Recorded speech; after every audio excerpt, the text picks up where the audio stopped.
All right, we begin this part of World DNA with a story coming from Singapore. Today, one of the most important security conferences on the international calendar gets underway for the 20th time in Singapore.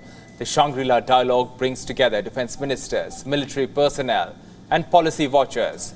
More than 600 delegates from 49 countries will be attending this meeting. This opens with a keynote address by Australian Prime Minister Anthony Albanese, but tensions between the United States and China are expected to loom over Asia's top security meeting. China has rejected a United States proposal for Defense Secretary Lloyd Austin to meet with his Chinese counterpart Li Shangfu. US Defense Secretary has called on Beijing to resume bilateral security talks, warning that incidents such as this could spiral out of control if China's military continues to take provocative action in international waters and airspace. He further said that the ongoing lack of communication could result in an incident that could quickly spiral out of control.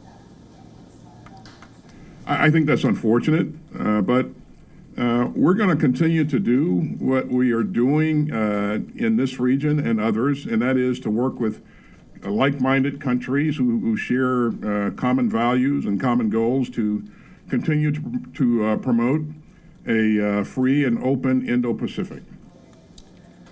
China's defense ministry blamed the US for their refusal. China says that the responsibility for ongoing tension between the two countries' militaries lies entirely with the United States side. The two countries are also exchanging heated military signals around Taiwan, with the US ramping up its military support despite Beijing's repeated warnings. And the People's Liberation Army inching ever closer to the island in its drills, and in recent months relations between the two countries have been increasingly strained, especially after former House Speaker, Nancy Pelosi's trip to the self-governing island of Taiwan. The United States' decision to shoot down a Chinese spy balloon that transited over sensitive US military sites. All of this comes as Chinese President Xi Jinping told China's national security officials to think about the worst-case scenarios.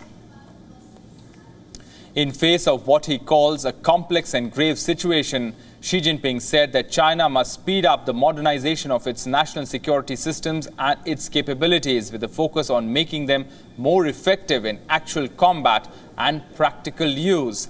He also called for China to push ahead with the construction of a national security risk monitoring and early warning system, enhancing national security education and improving the management of data and artificial intelligence security.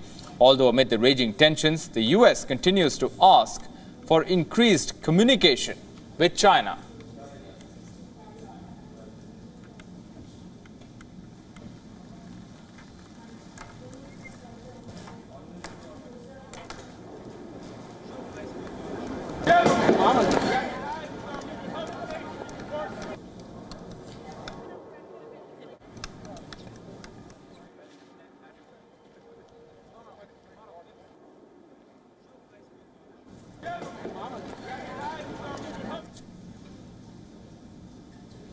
And Frederick H. Fleitz, Vice Chairman of America First Policy Institute Center for American Security, he's joining us.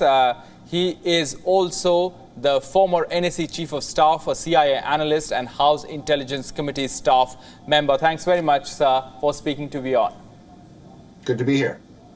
Sir, you know, China and US tensions are likely to dominate the Shangri-La dialogue. How do you see the simmering tensions unfold between the two countries?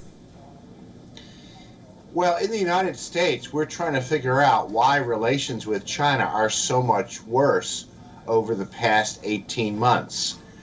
And I have to tell you, and I have my own biases as a conservative Republican, we believe that China and America's adversaries see a weak American president and indecisive and unserious foreign policies, and this surge in belligerence by China and its aggression against Taiwan represents the Chinese leadership taking advantage of an opportunity, what they perceive as a weak United States.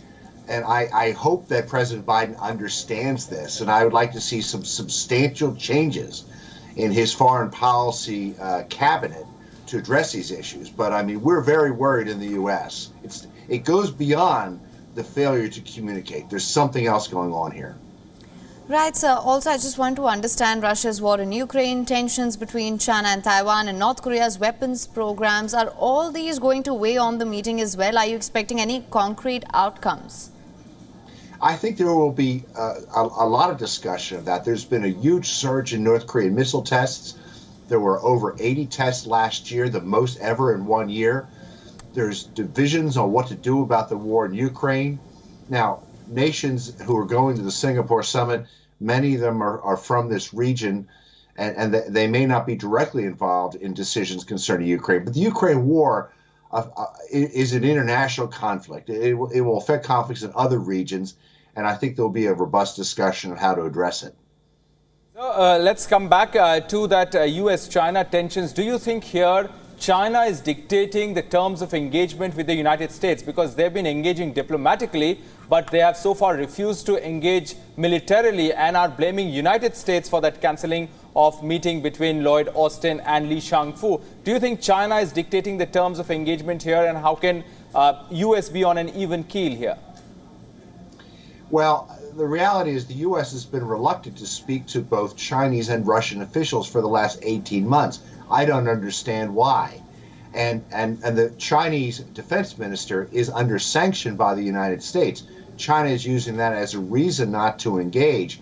But I agree with Henry Kissinger, who recently told The Economist that the surging tensions between the United States and China could lead to a great power military confrontation. And it is urgent that President Biden start engaging President Xi as soon as possible to lower tensions.